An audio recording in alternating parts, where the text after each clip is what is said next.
안녕하세요. 2주 연속 만나게 되는데요. 저는 코알라입니다. 코알라입니다라고 소개하니까 이상하네요. 그 호주의 코알라는 이제 다 멸종은 안 됐죠. 네, 이제 호주 아, 산불 너무 다행히도 끝나서요. 심각했죠. 멸종은 되지 않았지만 앞으로 어떻게 또 숲 생태계가 음. 복원될 수 있을지는 좀 걱정이긴 수천 년 하더라고요. 걸리겠죠. 네. 이런 생태 위기뿐만이 아니라 지금 코로나가 여전히 문제인데 한국에서는 그래도 확진자가 줄고 있지만 이제 유럽과 미국에서 확진자가 폭발하고 있어가지고 전혀 방심할 수 없는 상황인 것 같고요. 특히 이제 세계화된 지구에서 우리는 모두 하나의 마을이니까 어떤 한 국가만 절대적으로 고립될 수는 없는 상황이잖아요. 그렇죠. 예. 그래서 계속 전 세계적으로 조심해야 되는 상황이 계속 유지되는 것 같아요. 미국이 대한민국한테 지원해달라고 하는 거는 처음 본 것 같아요. 예. 뭐 지원해달라 그러대요. 뭘 자신들이 좋은 일이네요. 돈도 많은 것들이 진짜 시내가 하지. 네, 진단 키트 뭐 많이 팔았다 뭐 이런 예. 얘기도 많고요. 거기도 어려운 분들은 어려우니까 네. 돕시다. 네, 네. 예. 어쨌든 전 세계적으로 확산을 막는 게 지금은 제일 중요한 문제인 것 같아요. 네.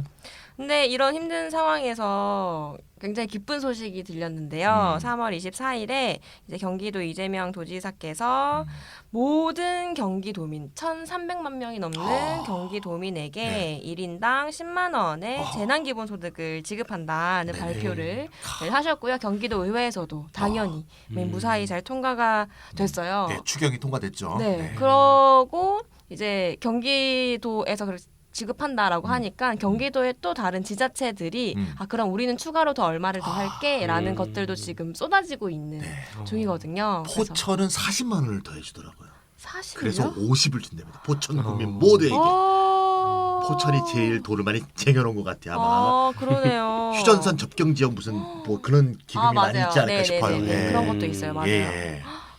저는 고양 시민이고 경기도민이어가지고 조금 더 북쪽에서 사시지. 근데 고양시는 네. 중위소득 80% 이하 네. 얘 또 시민들한테 10만 원 더 주겠다 이렇게 아. 해서 저는 4월 중에 20만 원 네. 재난기본소득 받게 될 것 같습니다. 네, 부럽습니다. 이렇다 고정 깍두기 차리쌤입니다. 엄청 부러워요. 저는 서울 시민인데요. 네. 다 경기도로 지금 이사 가겠다는 사람들 많습니다. 제 친구 중에. 하지만 4월 23일 24시 기준으로 지급하는 것이기 때문에 이미 늦으셨습니다. 그렇구나. 또 있을 거니까. 네. 뭐 2년 동안. 네. 네. 경기도 재난기본소득에 대해서 이제 말이 많아요. 지금 뭐 신문에서, 뭐 언론에서, TV에서 네. 그게 기본소득이냐? 기본소득 5대 원칙에 안 맞지 않느냐? 재난수당이 아니냐? 뭐 이런 시비도 있고요. 저는 근데 걔 뭐 이름을 뭐라고 붙이는 게 중요한가 싶어요. 저도. 지금 사실 뭐 소득이 끊긴 사람들의 불행한 선택들도 자꾸 지금 TV에서 뉴스에서 보도가 되지 않습니까? 그래서 네. 시급하게 바로 지금 모두에게 선별 없이 현금 지원이 들어가는 게 중요하지 뭐라고 붙이는가 이름은 중요하지 않은 것 같고요. 징세권도 없고 지방채 발행도 제한돼 있는 이 지자체가 네. 이렇게 용기 있는 행동을 선도적으로 하고 있는데 네. 정부가 지금 가만히 있으면 안 되겠다. 그러니까 음. 중앙정부도 빨리 행동할 때가 아닌가 싶고요. 또 어떤 분들은 이제 경기도 재난기본소득의 액수가 너무 적다. 10만 원이 뭐냐. 그러면 이제 뭐 4인 가구 40만 원 이렇게 해도 요새 4인 가구 어딨냐. 또 이렇게 또 뭐 준비가 다 돼 있더라고 답변이 또. 그래요? 사인 가구가 어딨냐 그래요? 뭐 2인 가구, 1인 가구, 3인 가구제. 저는 그래서 뭐라고 하냐면 거기에 영자 하나를 더 그어넣을 사람들은 지자체가 아니고 맞아요. 중앙정부다. 맞아요. 왜 지자체한테 그걸 욕하냐. 돈 주는 건 다 짜내갖고 지금 하는데. 그래서 영자 하나 더 써넣으라고 중앙정부한테 촉구해야 될 그런 시점이 아닌가 이런 생각이 듭니다. 완전 동의합니다. 네, 맞습니다. 네. 네, 안녕하세요. 설가타입니다. 네. 기침을 좀 좋아하셨어요. 네. 그러게요. 여전히, 네. 네, 조금 좋아지고는 있는데. 저 사람은 코로나 기침은 아닙니다. 천식 기침. 네. 심각합니다. 예. 먼저 뭐 그때 그 신장 뭐 편도 편도, 결석. 맞아요. 네. 천식이 아니구나. 천식은 저 15바이죠. 네. 네. 네. 그래서 그 미국의 트럼프는 국민 1인당 $1,000씩 주려던 계획을 바꾸어서 4월과 5월에 두 차례 네, 총 $2,000의 더 늘렸네요. 현금을 지원하겠다는 계획을 이렇게 해야 돼. 밝힌 바 있고요. 트럼프도 하는데. 네.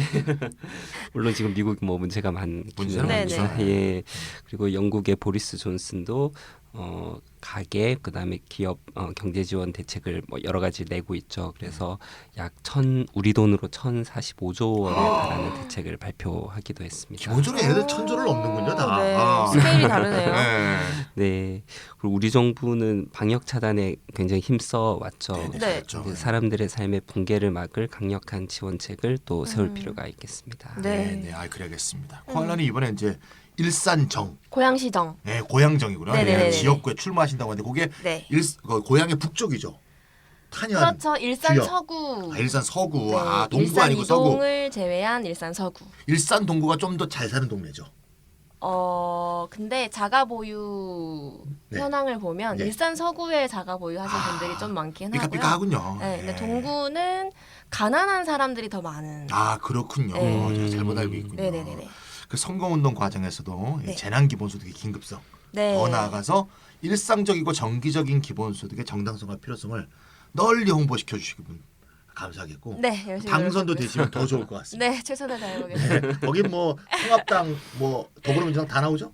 네, 모든 지역에 다 나오고요. 네, 네. 힘겨운 싸움이 되지 않을까. 네, 근데 전 원래 고향 갑 지역에 그랬구나. 네, 출마를 하려고 준비를 하고 예비 후보도 등록을 했었는데 민주당 정의당 후보가 있어요. 네네. 그래서 그 두 분께 사실 세 분한테 네. 기본소득 어떻게 생각하시냐고 통합당까지. 네, 재원 마련 방안을 음. 고려하고 있냐고 이런 질의서를 보냈는데 미래통합당은 역시 답변을 안 주셨고요. 네, 민주당, 정의당 후보님께서 답변을 매우 긍정적으로 주셔가지고 네, 좋은 일이요. 네, 기본소득 이야기가 하나도 나오지 않는 고양시 정으로 아, 출마를 네, 그렇게 바꾸게 된 거예요. 선택을. 네, 네. 고양시갑이 심상정 대표가 있는 곳이죠. 그쵸, 그쵸. 네. 하여튼 네. 원내건 기본소득 맞아요, 지수가 맞아요. 넓어지는 거 응. 좋은 일이요. 내가 요새 유행하는 게 좋은 일이요. 제가 농민 기본소득 정기본부 일을 하고 있는데 네네네. 거기 상임 운영위원장 중에 한 분이 네. 목사님이신데 네. 이분이 제일 많이 쓰는 말이 좋은 일이요. 네, 충북 음성분인데 좋은 일이요. 네. 그래서 이거를 이제 갑에서 정까지 딱 밀어보겠다. 네, 오케이, 고양시 좋습니다. 전체적으로 모든 후보들한테 기본소득에 대한 질의는 다 보내보려고 네, 준비하고 있습니다. 감사합니다. 예. 네. 네, 두 분 이렇게 인사해 주셨으니까 이제 이렇다 본격적으로 들어가 보도록 하겠습니다. 오늘 164회인데요. 설가타님 오늘은 어떤 주제 준비해 주셨어요? 네, 이렇다 160회에서는 기본소득의 젠더 효과와 관련해서 방송을 했었고요. 네.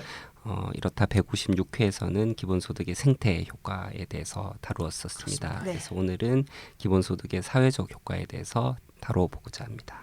네, 이 두 방송 모두 집필에 참여하셨던 내용을 중심으로 해주시고 계시잖아요. 네네. 이제 작년 그 말부터. 책에 나오는 네. 다른 챕터에 네. 자기가 다 집필한 건 아니지만 집필한 참여하셨다. 참여했던 책의 일부에 네. 네, 작년 말부터 연속적으로 네, 일목요연하게 정리해 주시고 계신데요. 그 요즘에 그런 프로그램도 있어요. 책 읽어드립니다. 책 읽어드립니다. 아, 네네네. 그렇죠, 맞아 뭐 네네. 설민석 이런 분도 하고. 맞아요, 네. 맞아요. 강의처럼 네. 하고 게스트들이 자기 생각 얘기하고. 저거 지가 안 읽고 읽어주겠기 돼, 그 사람들. 이게 유행인 것 같아요, 요새 또. 네, 이게 재밌어요. 그 요약해서 다 알려주잖아요. 그러니까 재밌는 부분만. 세상도 바쁘니까. 네, 맞아요. 그러니까 이 양반이 그거네. 그렇죠. 그래서, 기본소득과 관련해서 네, 지금 기왕이면은 뭐 우리말로 나오지 않은 뭐 번역서든 아니면 뭐 국내서는 그렇지 않은 네. 거를 이제 좀 소개를 드릴까. 특히나 지금 기본소득의 효과와 관련해서 약간 지난번에는 기본소득과 다른 정책 대안과 네. 관련해서 시리즈를 했다면 지금은 기본소득의 다양한 효과에 대해서 좀 시리즈로 생각을 하고 있습니다. 그러면 오늘도 그 집필에 참여하셨던 그 책 내용의 일부를 또 다뤄주시는 거잖아요. 책 제목이 뭐죠? 네, The Palgrave International Handbook of Basic Income. 예. 여러 번 들었는데 또 팔그레이브 이게 잘 기억이 안 나요. 팔그레이브. 이게 출판사 이름이죠. 팔그레이브 맥밀런 알겠습니다. 출판사. 지금 이 사람이 책 읽어주는 남자가 아니고요. 네네. 책 번역해주는 남자. 그러네요. 좋네요. 더 좋네요. 대박이래 대박. 네. 설민석보다 업그레이드돼. 그러네요. 네. 네, 오늘 어떤 효과 얘기해요, 그러면? 이 책의 2부가 이제 기본소득의 다양한 효과에 대해서 다루고 있는데요. 네. 총 5개 장으로 되어 있습니다. 4장부터 8장까지인데 그 중에서 오늘은 5장이 되겠습니다. Social Effects of Basic Income이 되겠고요. 저자는 제니 마이스라고 하는 사람입니다. 그래서 이 내용을 소개하고 시사점을 좀 정리해 보겠습니다. 챕터의 저자는 호주의 퀸즐랜드 공과대학교의 공공보건 및 사회복지대학 보건학부의 시니어 렉처러입니다. 그래서 사실은 올해 9월 28일부터 30일까지 비엔 대회가 이제 호주 브리즈번에서 이제 열릴 예정이었죠. 그런데 최근에 이제 소식으로는 코로나19 팬데믹으로 인해서 취소가 결정이 됐습니다. 그런데 이 대회에서 대표 연사 중에 한 명으로 발표하기로 예정되어 있었던 분이기도 합니다. 만나 뵐 수 있었을 텐데 좀 다음 기회로 미뤄야 되겠네요. 네. 어제 25일자로 이제 취소를 발표했다. 이거는 이제 사실 이건 연기가 아니라 취소. 네, 설가타님이 모든 텔방에서 쫙 이렇게 기본소득 관련된 텔방들이 여러 개가 있거든요. 쫙 흩어져갖고 전부 다 점점점점 뭐 이렇게 눈물 찍찍찍 이렇게. 네. 어쨌건 뭐 오히려 뭐 세계 모든 기본소득 연구자들이 활동가들이 코로나19를 극복하는 연대의 마음을 함께 나누는 계기가 되지 않을까 이런 생각이 듭니다. 네, 모두 다 건강 유의하셔서 코로나19 극복한 이후에 힘차게 비엔 대회가 제대로 열리면 좋을 것 같고요. 경기도도 지금 무한 연기된 상황이잖아요. 기본소득 박람회요. 네. 잘 되면 좋을 것 같아요. 네. 오늘 주제가 기본소득의 사회적 효과인데요. 사회적 효과라고 하면 굉장히 광범위한 내용을 다루게 될 것 같아요. 그래서 오늘 어떤 내용들 다루게 될지 이야기해 주시죠. 네, 기본소득은 뭐 개인들 그리고 공동체들 그리고 특히나 장애인들에게 심대한 전환적인 영향을 가질 것이다. 저자는 그렇게 보고 있고요. 그래서 기본소득에 대한 기본소득의 사회적 효과들에 대한 논의는 사회 정의 그리고 공평, 사회적 시민권, 평등, 사회 통합 이러한 개념들과 굉장히 관련이 됩니다. 그래서 좀 더 구체적으로 말씀을 드리자면 소득 지원, 보건, 사회 서비스 등 사회복지 국가의 재구조화를 위한 전략 그리고 불평등한 사회를 평등주의 사회로 전환하는 데 필요한 전략 이런 것과도 관련이 될 것이고요. 그래서 한마디로 이 챕터는 우리가 더욱 진보적이고 민주적인 사회를 위한 사회국가 또는 사회복지국가라고 부르죠. 그것을 이제 재구성하는 것에 있어서 기본소득이 어떠한 역할을 할 수 있을 것이냐에 대한 내용을 다루고 있습니다. 최근에 기본소득 논의가 왕성해지면서 뭐 증세를 하지 않거나 뭐 사회구조와 체계에 아주 커다란 전환이 없이도 기본소득 지급이 뭐 충분히 가능하다 뭐 이런 논의들도 많이 나오고 있는 상황이잖아요. 뭐 이 얘기는 다시 말하면 기본소득을 옹호하는 모두가 꼭 급진적인 전환을 위해서 기본소득을 제한하는 것은 아니다. 뭐 이런 상황인데. 네, 맞습니다. 기본소득 지지하는 분들 중에서도 뭐 동상이몽이라고 하죠. 서로 다른 사회상을 통합당 의원도 있잖아요. 사실. 네, 맞습니다. 맞습니다. 맞아요. 네. 좋은 일이요. 좋은 일인데. 네. 어쨌거나 넓은 건 좋은 거요. 네. 총체적이고 포괄적인 전략의 일부분으로서 기본소득의 재분배적인 가능성들이 있죠. 기본소득을 도입하면은 이제 분명히 재분배 효과가 있습니다. 그렇기 때문에 이것을 통해서 개인 수준뿐만 아니라 사회 수준에서도 좀 기본소득을 전환적일 수밖에 없게 만드는 그런 측면이 분명히 있죠. 그렇죠. 네, 왜냐하면 빈곤은 본질적으로 사회적 배제 그리고 장애와 관련되기 때문인데요. 또한 불평등한 사회는 모든 소득 수준에 걸친 사람들에게 영향을 미치고요. 그리고 빈곤과 마찬가지로 가족들이나 공동체들 내에 좀 사회적 관계들이 파편화되어 있지 않습니까? 그런 것에 또 영향을 미칠 수가 있고 이 불평등과 빈곤이라고 하는 것 자체가 더 높은 만성질환 유병률이라든지 범죄와 폭력의 증가 이런 것들을 낳는다는 것을 생각해 보면 기본소득이 만약에 불평등을 개선하는 데 도움이 된다면 반대로 생각하면은 이러한 다양한 사회적 문제라든지 건강 문제라든지 이런 것들이 개선될 수 있는 효과도 분명히 생각해 볼 수가 있겠습니다. 지금 설가타님 말씀 듣다 보니까 N번방 사건이 갑자기 떠오르는데요. 이게 좀 가족관계의 파편화, 많은 범죄와 폭력 이렇게 전부 다 사회적 배제, 빈곤 이런 것과 다 사실 연관돼 있는 그런 어떤 차별, 부유하건 가난하건 관계없이 전반적으로 이 그들의 사람에게 영향을 미치는 전반적인 사회 구조 이런 거하고 다 연관돼 있다는 생각이 갑자기 드네요. 네, 맞습니다. 그래서 이제 기본소득은 빈곤과 사회적 배제를 개선하기 위한 사회적 조치이기도 하고요. 사람들이 더 광범위한 다양한 사회 활동에 참여하도록 하는 사회적 조치이기도 하죠. 그리고 가족 구성원들을 가부장주의와 조건적인 복지로부터 해방시켜서 사회적으로 그리고 재정적으로 독립할 수 있도록 하는 사회적 조치가 되기도 합니다. 좋습니다. 예. 네, 한마디로 그 기본소득은 가구 내 그리고 가구 너머에 존재하는 권력 불평등, 권력 불공평에 대응한다는 것이죠. 그래서 이것은 기본소득이 더 큰 사회 경제적 독립을 조성하고 권한, 그 임파워먼트라고 하죠. 임파워먼트의 사회적 효과를 더 고무시킬 수도 있고 사회 통합도 더 증대시킴으로써 사회적 관계들을 강화시킬 수 있다. 뭐 이렇게 말씀드릴 수가 있겠습니다. 답이 다 나왔네요, 뭐. 네. 어떤 결론에 도달하게 아, 될 건지에 대해서 네. 미리 보기 한 것 같은 느낌이 들긴 이 서양 하는데 사람들은 두 가지씩으로 글을 꼭 쓰잖아요. 네. 앞부분에 딱 이렇게 뭘 할 얘기할 것이다 이렇게 네. 얘기하고. 예. 그래서 미리 보기로 지금 서론격으로 기본소득의 사회적 효과 우리가 다룰 내용에 대해서 짚어주셨는데요. 그러면 어떤 순서대로 이야기하면 좋을까요? 네, 저자는 기본소득의 사회적 효과를 크게 세 가지 수준에서 살펴보고 있습니다. 네. 첫 번째가 개별 시민 수준이고요. 두 번째가 공동체 수준입니다. 세 번째가 좀 넓은 사회적 수준인데 그것을 다시 좀 쪼개서 보면은 제도 수준과 사회 수준 이렇게 볼 수가 있겠는데요. 예, 그리고 이런 기본소득의 사회적 효과의 사례를 들 때 이 챕터는 특히나 장애인들의 사례와 관련해서 각각의 수준에서 기본소득이 어떠한 사회적 효과를 낳을 것인가 이것을 같이 설명을 하고 있습니다. 이분이 보건학과 또 교수라 그러셨죠. 네. 특별히 관심 많으실 것 같은데. 네, 맞습니다. 네. 그래서 기본소득과 장애 사이의 관련성은 이제까지 덜 연구가 되었죠. 그리고 뭐 이른바 장애인 기본소득 관련된 논의도 좀 덜 연구가 됐는데 뭐 지금 계시는 찬희 쌤이라든지 아니면 이제 서정희 교수님이라든지 또 연구를 하신 게 있기는 제가 하고요. 토론에서 두 번이나 국내에서는. 발제했는데 네. 제가 발제하는 거 보니까 얼마나 연구가 덜 돼 있는가 그런 생각이 들었어요. 헐. 제가 전문 연구자도 아닌데 제가 토론이 아니고 발제야. 참 문제가 심각하다는 생각이 좀 더 떠올랐어요. 그때. 네, 앞으로도 많은 활약을 아니에요. 많이 하셔야 돼요, 이 연구자들. 네. 네, 그 역사적으로 장애인들은 정책의 어떤 대상, 객체에 좀 머물러 있었죠.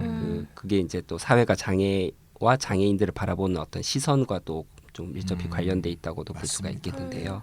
그래서 장애인들은 모든 수준의 사회에 참여하는 것에서 장기적으로 배제를 경험해 왔다라는 것이죠. 맞습니다. 그런데 만약에 기본소득이 장애인들의 삶을 전환시킬 힘을 갖고 있다면 특히나 장애인들의 사례로 봤을 때 기본소득이 가지는 어떤 좀 해방적인 사회적인 효과를 우리가 좀 살펴볼 수 있겠다. 그런 면에서 이 장애에 좀 의의가 있겠다 이렇게 말씀드릴 수가 있겠습니다. 실제로 장애인 운동 진영에서는 지금 한국 사회에서 장애인들에게 제공되고 있는 그 복직 서비스와 기본소득의 이 관계 이런 것들을 굉장히 많이 궁금해하시고 맞습니다. 예. 네, 그런 것들 때문에 선뜻 이 기본소득 너무 지지한다라는 이야기를 못 하시는 분들도 좀 꽤 있는 것 같기는 한데요. 네네. 네, 오늘 주제 너무 재밌을 것 같아요. 예. 그럼 이제 먼저 개별 시민의 수준에서 바라본 기본소득의 사회적 효과에 대해서 살펴보도록 하겠는데요. 개별 시민 수준에서 바라본 기본소득의 사회적 효과를 한마디로 말하면 어떻게 될까요, 찬희쌤? 저는 이 책은 안 읽어서 모르겠습니다만 어쨌건 네. 지금 아까 설가팀님 말씀을 들어보니까 기본소득의 사회적 효과가 결론적으로 보면 보다 네. 진보적이고 보다 민주적인 사회복지국가 또는 사회국가의 재구조와 관련된다 이렇게 말씀하셨단 말이에요. 그러니까 뭔가 이게 개별 시민에서 볼 때는 우리가 많이 얘기하는 그 복지제도의 문제점. 어떤 사람을 패배자로 만들고 또 그다음에 낙인 효과를 줘서 그 사람에게 굴욕감과 수치심을 주는 네. 그런 어떤 기존의 복지제도를 극복하는데 큰 계기를 준다. 뭐 그런 얘기를 좀 하지 않으실까 싶은데. 네. 네, 예. 정확합니다. 맞습니까? 아유, 네, 맞췄습니다. 정답입니다. 찍어서 맞췄습니다. 찍었습니다. 네. 네. 저자는 네. 개별 시민 수준에서 기본소득의 사회적 효과를 더 큰 사회 통합 그리고 낙인을 부여하지 않는 효과들 이렇게 명명하고 네네네네. 있습니다. 네. 조건부 선별복지가 갖는 낙인 효과를 제거하고 사회 통합에 기여한다 이런 얘기인 것 같은데요. 기본소득 지지자들이 기본소득을 지지하는 이유로 또 많이들 나오는 사회적 효과인 것 같아요.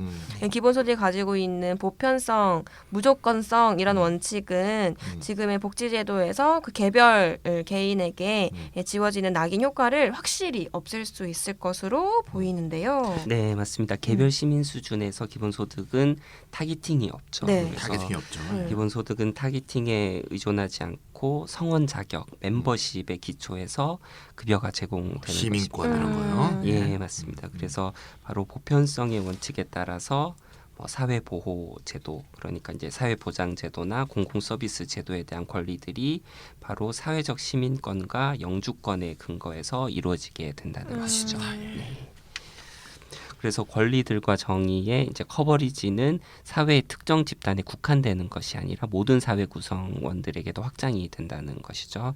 따라서 기본소득은 사회의 나머지로부터 어떤 특정한 집단을 분리시키는 범주들을 형성하지 않는다는 것이죠. 그리고 필요와 능력에 토대한 뭐 다양한 구별들도 낳지 않는다는 것입니다. 그러므로 이제 기본소득은 집단들 사이에 구별짓는 필요성 자체를 제거하기 때문에 사회적 삶의 모든 부분들에서 더 많은 참여를 할 수 있게 되고 따라서 더 강력한 개인적 네트워크들을 촉진할 것이다. 이렇게 기대를 할 수 있겠습니다. 낙인 효과가 없어진다는 것은 사람을 다른 어떤 기준으로 구별하는 게 사라진다라는 성별이 없어지는 거잖아요. 거죠. 네, 네. 네. 네, 구별의 필요성이 제거되니까 오히려 참여와 네트워킹이 더 활성화될 거다. 그래요? 네, 이렇게 들리는데요. 기본소득이 낙인 효과를 없앤다는 것은 모두 다 충분히 이해하는 그런 사실이지만 이것으로 사회통합이 강화된다는 것은 많은 분들이 아직 이렇게 많이 인식하고 있지는 못하는 것 같은데. 그러니까 우리가 알고는 있는데 네. 고래서 고래타 이렇게 네, 이론적으로 딱 정리하고 있지는 않았던 것 네, 같아요. 네. 조금만 생각해보면 우리가 빈곤이 얼만큼 사회를 분열시키는가, 사회 통계가 얼마나 역기능을 하는가 우리가 사실 잘 알고 있는데 네. 네. 사실 뭐 재정적으로나 사회적으로나 또는 뭐 정서적으로 살아남으려고 이렇게 압박감을 막 느끼다 보면 네. 사람이 자존감이 완전히 땅에 떨어지잖아요. 네. 네. 예, 그러면 사회가 싫어지죠 사실. 네. 사회하고 연결이 다 끊어지고. 네. 예, 말하자면 그런 과정을 통해서 빈곤이 사람이 사회 속에서 활동할 수 있는 능력, 사회와 통합된 능력을 다 박탈시키는 게 아닌가 이런 생각이 들고요. 그와 정반대로 이제 기본소득은 사회 서비스라든가 고용기회라든가 교육기회, 그다음에 보건의료 서비스 이런 것과 잘 결합이 돼갖고 네. 기본소득이 주어지게 되면 사람의 네트워킹 능력 자체가 이렇게 고양되지 않을까 네. 네. 기대하는 거고요. 기본소득 혼자가 다 한다는 게 아니고 네. 다양한 이제 사회적 조치들과 함께 결합이 되면서요.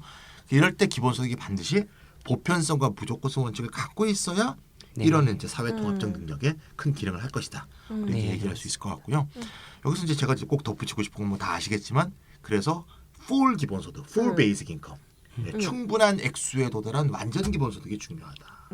왜냐하면 partial basic income, 즉 부분 기본소득이 되면 액수가 작잖아요. 네. 그거 갖고 못 먹고 살잖아요. 네. 특히 장애인들은 생활이 그거 갖고 안 되죠. 특히 이럴 경우에는 어쨌건 간에 보통 장애인 아니더라도 일반 시민이라 하더라도 네. 그렇게 되면 현존하는 자산조사 기반 복지급여도 계속돼야 되기 때문에 네. 어쨌건 부분 기본소득만 갖고는 이 낙인적 효과를 갖고 있는 선별적인 어떤 수당들을 완전히 없애지 못할 거란 얘기죠. 그래서 이제 완전 기본소득이 되어야 낙인 효과를 확실히 없애고 네. 사회 통합과 개인의 능력 함양에도 큰 도움이 되지 않을까 이런 생각이 도출이 되네요. 생각적으로. 예. 그러면 아까 설가타님이 이 핸드북이 장애인의 사례를 근거로 기본소득의 사회적 효과를 논하고 있다라고 말씀해 주셨는데 지금까지 얘기한 부분들을 보면 이 개별 시민 수준에서의 사회 통합 강화를 장애인의 사례로 이제 설명을 해보면 좋을 것 같아요. 네, 장애인 차별주의를 영어로는 disableism이라고 하는데요. 네. 사회 문화적, 제도적, 대인적 차원에서 이루어진 장애인에게 불리한 사회 정책들과 장애인을 배제하는 다양한 실천들 속에서 이 장애인 차별주의가 짙게 반영되어 있습니다. 그래서 이러한 배제와 제한이 장애인들로 하여금 공동체의 사회적 삶과 창조적 활동들에 참여하는 것을 가로막아 왔다고 말씀드릴 수가 있겠는데요. 그런데 기본소득은 특히나 장애인들에게 뭔가 좀 사회 통합 이제 사회적인 삶에 통합되어 들어갈 수 있도록 하는 그런 역할을 할 수 있다라는 것이죠.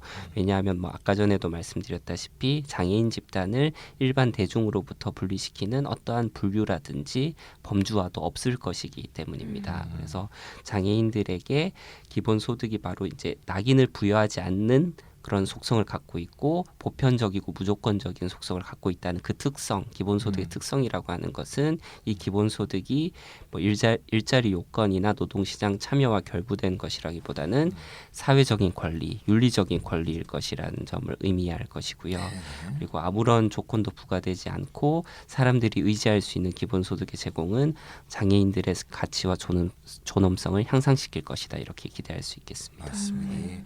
제가 장애인 이제 토론회도 많이 가봤는데 이 장애인들의 가치와 존엄성을 높이는 방향에 대해서 네. 참 생각이 다양해요 사람들이. 네. 어떤 사람은 노동권을 더 강화해서 일자리 장애인에게 맞아요. 일자리를 제공하는 것이라고 하는 네. 분들도 있고 네. 기본소득을 하시는 분들도 있고 네. 사회적 서비스를 더 강화해야 된다고 얘기하는 분들도 있고 네, 네. 맞습니다. 저는 이걸 다 해야 된다는 생각이 드는데 네, 네. 사실 싸울 게 없거든요. 그래서 다 함께 높일 수 있도록 서로 이제 서로의 그 장단점이 다 다르기 때문에 요거를 이렇게 함양을 해야 장애인들의 가치와 존엄성이 향상될 수 있다 이런 생각이 들고요.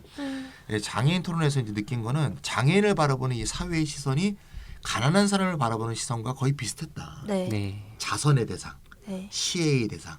예. 그러니까 우리가 보통 이게 영국의 구빈법 이래로 이 자녀적 복지가 빈민을 바라보는 개념이 deserving poor. 네. 예. 구호를 받을 자격이 있는 빈민만 가려갖고 이제 네. 이렇게 복지 수당을 주던 거 아닙니까? 네. 마찬가지로 장애인도 그렇게 보는 거죠. 예, 복지 수당을 줄 만한 이게 가치 있는 장애인이 뭔가 이게 바로 장애인 등급제거든요. 네. 6급은 뭐 자격이 없어 받을 만함 예를 들면 1, 2급이 받을 만해 이런 식으로 장애인도 기능적 한계라든가 그런 의학적 기준에서 제약을 설정해놓고 그 제약이 있어야 자격이 있다. 네. 이런 식으로 빈민과 비슷한 복지 제도를 설계해서 장애인들의 어떤 굴욕감과 자존감을 굴욕감을 맞추고 자존감을 땅에 떨어뜨리게 해왔던 거죠. 그래서 이제 기본소득을 주게 되면 이제 기본소득을 받게 되면 장애인들의 네. 경우에 모든 비장애인 장애인과 함께 평등하게 하는데 큰 도움이 될 것 같고요. 또 장애인들이 원하는 아까 노동 얘기했잖아요. 네. 노동의 유형, 또 속성, 이 시간도 자유롭게 선택할 수 있게 된다. 기본소득이 없고 노동권만 있게 되면 오히려 이런 수도 있죠. 비장애인과 비슷한 노동을 하도록 강요한다거나 네. 또 노동에 대한 선택권이 제한받는다거나 네네. 또는 비장애인만큼 좀 다르게 하는 노동 형태에 대해서 과소평가하게 되거나 이런 문제가 생길 수가 있죠. 그래서 아까 노동권을 중시하는 분도 기본소득과 함께 주어져야지 좀 더 가치가 있어질 것 같고요. 어쨌건 장애인들이 여러 가지 꼭 노동이라 하더라도 임노동이 아니라 하더라도 다양한 창조적인 노력들을 자유롭게 할 수 있는 기반을 만들어준다는 점에서 장애인들에게 특별한 의미를 더 갖고 있지 않을까 하는 생각이 듭니다. 네. 이 개별 시민 수준에서 기본소득의 사회적 효과를 장애인의 상황에 비추어서 좀 보다 보니까 더 현실적으로 느껴지기도 하는데요. 기본소득과 함께 미래를 향한 집합적인 것에 대한 감각과 비전이 출현하고 기본소득을 통해 사회적 연대, 더 큰 사회 통합, 공동의 의사결정, 뭐 이런 활동, 이런 것들을 향상시킬 능력을 가지게 된다. 그런 말씀이었던 것 같아요. 코알라님도 장애인과 관련된 활동들 많이 하셨죠? 네, 저는 네. 발달장애인들 만나는 활동을 하고 있는데 사실 제가 이번에 출마 기자회견을 고양시 의회에서 했는데 저희 활동 같이 하시는 발달장애인분 한 분이 고양시 카페에서 일하세요. 아하. 그래서 너무 또 반갑게 인사를 하며 네. 딱 이 만나기도 얘기네요, 했는데, 진짜. 네, 맞아요. 네. 일도 같이 하고 네. 그러면서도 저희랑 함께하는 나들이 너무 좋아하시고 네. 그런데 자기가 장애인으로 분류된다라는 것도 알고 있어서 나는 사람들과 무엇이 그렇게 다른가에 대한 혼란을 느낄 때도 좀 있어요. 실제로 이렇게 선별하는 복지 속에서는 그 장애를 갖고 있는 분들도 내가 장애인으로 분류되는 거 아닌가가 너무 중요한 문제이기도 그렇군요. 하더라고요. 네. 네, 그래서 이번에는 두 번째 수준으로 넘어가려고 하는데요. 이제 개별 시민 그 다음이 공동체 수준이었어요. 네네. 그래서 공동체 수준에서 사회적 효과는 개별 시민의 수준에서의 효과와 또 밀접한 연관이 있을 것 같은데 어떤 효과가 있을까요? 네. 네, 밀접한 연관이 있습니다. 네. 네네. 네, 공동체 수준에서의 기본소득의 사회적 효과는 바로 연대와 공동체 정신을 함양한다는 것에 있는데요. 네.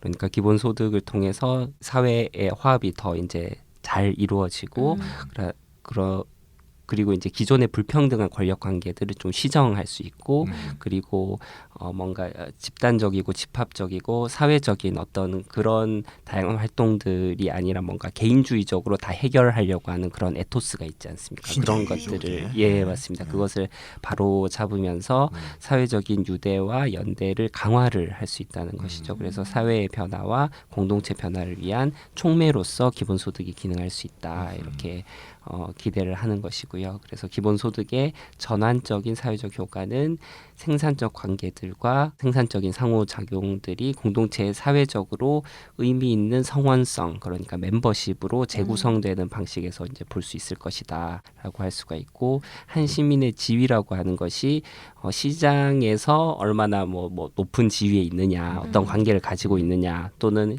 구매력이 얼마나 높으냐, 어떤 지위를 가지고 있고 관계를 가지고 있느냐, 이렇게 이루어지는 것이 아니라 평등의 원리와 공동체와 어떻게 연결되어 있는가, 거기서부터 이제 도출되게 될 것이다. 그것이 이제 기본소득에 기대하는 바가 되겠고요. 그래서 기본소득은 이웃을 지원하거나 지역시장에서 도와주는 것과 같은 공동체 활동들에 사람들이 좀 더 자유롭게 참여하는 것을 가능하게 한다는 것이죠. 네. 그것을 통해서 사회 통합을 좀 더 발전시킬 수가 있겠다라는 것이고요. 그리고 기본소득은 개인주의적인 에토스가 아니라 사회 통합의 에토스에 도움이 될 수 있고, 집단 내에서의 어떤 상호 관계, 상호성, 이것에도 도움이 될 수가 있고, 좀 더 민주적인 공동체가 될 수 있도록 하는 데에도 도움이 될 수 있을 것이다. 이렇게 말씀드릴 수 있겠습니다. 학자들은 말 참 어렵게 하는 게 있어요. 이름이 뭐라고, 이 사람? 마이어스? 제인인지 옌인지는 잘 함께 모르겠어요. 살아가는 세상 만든다는 거잖아요. 그냥 시장에서 거래하는 세상이 아니고 시장을 뛰어넘은 함께 살아가는 세상을 맞아요. 만드는 건 말 더럽게 어렵게 하는 세상. 연대와 공동체 정신. 연대와 공동체 그래도 좀 쉬워. 뭐 네, 맞아요, 민주 맞아요. 공동체는 뭐야? 뭐 같이 에토스? 뭔가를 결정하는 에토스? 그런 사회라는 거겠죠? 우리 이렇다에 나오신 분 중에 우리 타임뱅크 코리아 대표, 네. 우리 손사락 씨인데, 네. 그래서 그분이 항상 얘기하는 게 기본소득하고 타임뱅크가 다른 게 아니다. 기본소득이 타임뱅크의 어떤 계기를 더 많이 만들어줘. 네, 맞아요. 또 타임뱅크라다 보면 기본소득의 필요성을 더 또 느끼게 된다. 네, 네. 함께 가야 된다 이런 네, 말씀 많이 네. 하시거든요. 네, 네. 이 얘기네 뭐 이거. 예. 한 지역사회에서 서로 돕고 돕는. 에이, 그러면 학자들이야. 그런 공동체 수준에서의 기본소득의 사회적 효과를 이번에도 장애인 사례로 적용을 해보면 어떻게 될까요? 네, 장애인들에게도 뭐 다른 사람들과 마찬가지로 장애인들에게도 기본소득은 뭐 희망이라든지 돌봄이라든지 공유라든지 회복이라든지 뭐 이런 것들을 좀 더 고무할 수 있을 것이다라고 말씀드릴 수 있겠고요. 그리고 기존의 장애 지원과 장애인 소득 지원이 뭔가 좀 개인적이고 경제적인 협소한 관계 구축과 이제 연계가 되어 있었다라는 것이죠. 그리고 뭐 아까 전에 정확히 제가 말씀을 드리진 않았지만, 예를 들면 장애와 관련된 복지급여를 받을 권리를 뭐 판단하고 이런 게 이제 장애에 대한 뭔가 의료적이고 진단적인 접근이라고 한다면은 거기에 대해서 이제 비판적이죠. 그래서 장애 연구하시는 분들도 장애에 대한 좀 사회적인 관점, 접근, 이것들을 강조하고 있는데, 이 저자들도 마찬가지로 장애 그리고 장애인에 대한 어떤 사회적인 관점, 통합적인 관점을 입각해 있다, 이렇게 말씀드릴 수가 있겠고요. 네, 그래서 그 기본소득도 그런 관점에서 보자면 장애와 장애인에 대한 사회적인 접근, 그런 관점과 굉장히 일맥상통할 수 있다라는 것입니다. 그래서 기본소득은 사회적 관계들을 뒷받침하는 사회적 가치 체계에 더 광범위한 확립을 지원할 것이다라고 말씀드릴 수가 있겠고요. 그리고 그 케냐에서의 기브 다이렉트리 실험에서도 좀 발견이 되는 사례인데요. 기본소득을 받으면은 사람들이 뭐 이렇게 모여가지고 일부를 다 이렇게 공동으로 출자를 합니다. 풀링을 한다라는 것이죠. 그것을 통해서 집단적으로 뭐 공동체 내에서의 다양한 사업이라든지 공동체의 어떤 사업 활동들을 할 수 있다라는 것이죠. 그래서 그렇죠. 기본소득은 이러한 공동 출자를 가능하게 할 것이고 그렇게 되면은 그 자금을 이용해서 공동체 구성원들은 뭐 예를 들면 신용조합이라든지 농산물 시장이라든지 공동체 사물함이라든지 뭐 훈련 워크숍이라든지 뭐 이런 것들을 형성하기 위해서 또 사실 돈이 필요하지 네. 않습니까? 그런 공동체 자원들을 구입하는데 그들의 돈을 한데 모아서 이렇게 활용하기도 한다라는 것이죠. 그래서 한마디로 기본소득은 공동체의 사회 효과들을 만들어내는데 이것도 장애인들에게도 절실한 의미를 가질 것이다. 이렇게 네, 말씀드릴 수 있겠습니다. 네. 지금 말씀해주신 그 공동체 사회 효과들에 대한 구체적인 이야기들은 과거에 나미비아 파일럿 프로젝트에서도 발견된 적이 있지 않았나요? 네, 맞습니다. 네, 인도에서도 사실 그렇죠. 네, 맞습니다. 네. 가발라. 네. 이렇게 어린이들 영양 실조가 감소하면서 공공보건이 더 좋아지고 특히 학교 출석률이 굉장히 높아지고 또 범죄가 감소했다 뭐 이런 효과들이 기억이 나는데요. 네, 맞습니다. 나미비아 실험에서는 공동체 정신이라는 감각이 이제 출현을 했죠. 그래서 더 높은 수준의 공동체 활동이라든지 사회적인 상호 유대 관계 그리고 참여적인 공동체 관여 그리고 상호작용 이런 것들이 발견이 됐습니다. 그래서 사람들은 개인적인 목표들에만 골몰하던 과거와는 달리 집단적으로 그리고 상호 목표들을 위해서 협력적으로 일하는 모습이 보였다라는 것이죠. 그래서 그들의 웰빙에 대한 감각과 희망에 대한 지각이 높아지는 것을 확인해 볼 수가 있었습니다.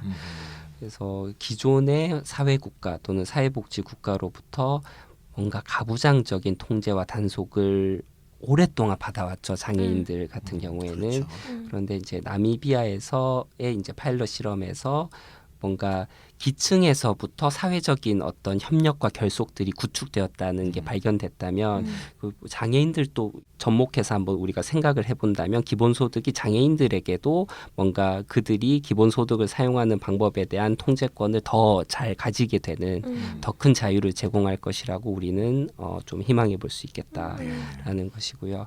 그리고 기본소득의 민주적이고 사회적인 효과들은 장애인들이 공동체의 의사결정이라든지 공동체의 활동을 함께한다라든지 공동체 화합을 형성하는 데에도 더 많이 참여할 수 있는 어떤 여지와 공간을 확대할 것이다 이렇게 생각해 볼 수 있겠습니다. 아까 좀 전에 그 우리 설가타님이 그 장애인에 대해서 이전에 좀 의료적으로 좀 이렇게만 접근했던 그런 시각이 좀 문제가 좀 제한적이었고 네, 뭔가 손상돼 있고 그렇죠. 그렇기 때문에 지원해야 된다 이런 그러니까. 식의 기존의 맞아요. 오히려 비판을 사회적 많이 관점에서 받고 많이 보자고 말씀하셨는데 네, 생각해 보니까 아까 제가 이 마이어스에 대해서 뭐라 그랬는데 네. 이분이 보니까 공중보건 사회복지대학원이에요. 네. 생각해 보니까 한국은 사회복지는 문과고 네. 네. 공중보건이 이과거든. 네. 이 두 개가 나눠져 있어요. 말하자면 좀 그런 네. 경우가 많잖아요. 네. 그러다 보니까 이게 오히려 통합적인 시각을 좀 가로막는 게 아닌가 이런 생각이 좀 들었어요. 그러니까 이분은 공중보건에 관련되지만 이게 얼만큼 사회적인 문제인가를 느낀다는 거죠. 네, 그래서 그 뭔가 장애인 문제에 대해서도 우리가 얘기할 때 장애인에 대해서 얘기할 때 어떤 또 이 의사 같은 분들은 이게 의료나 그런 측면을 많이 강조하고 네. 사회복지 전공자가 나오면 또 뭐 사회적인 지원금 얘기를 많이 하고 이런 식으로서 또 이게 통합적인 어떤 시각을 못 갖는데도 학제가 좀 기능하는 게 아닌가 하는 생각이 좀 들었어요. 그래서 오히려 이렇게 말씀을 듣다 보니까 이 마이어스 이분이 이걸 통합적으로 생각하는 시각이 잘 이렇게 돼 네, 있는 것 그리고 같습니다. 사실 장애인들에 대한 소득 지원, 소득 보장 정책을 우리가 생각해 봤을 때도 얼마나 이제 급여 수준을 많이 높게 지급할 것인가 이런 데만 사실 생각할 것이 아니라 얼마나 그러한 지원 방식이 장애인들에게 해방적이고 그들의 어떤 뭐 역량이라든지 권한을 강화할 수 있는가 그런 측면에서도 이제 살펴볼 필요가 있고 그런 면에서 이 책의 저자가 논의하고 있는 게 좀 의미를 가질 수 있겠다 이렇게 말씀드릴 수 있습니다. 훌륭하십니다. 마이어스. 네. 입장을 바꾸고요. 네. 그래서 최강사님이 처음에 말씀하셨던 것처럼 장애인들 어떤 정책의 객체 대상으로 보지 않고 다른 시각으로 보는 얘기에 대해서 좀 진행하고 있는 것 같고요.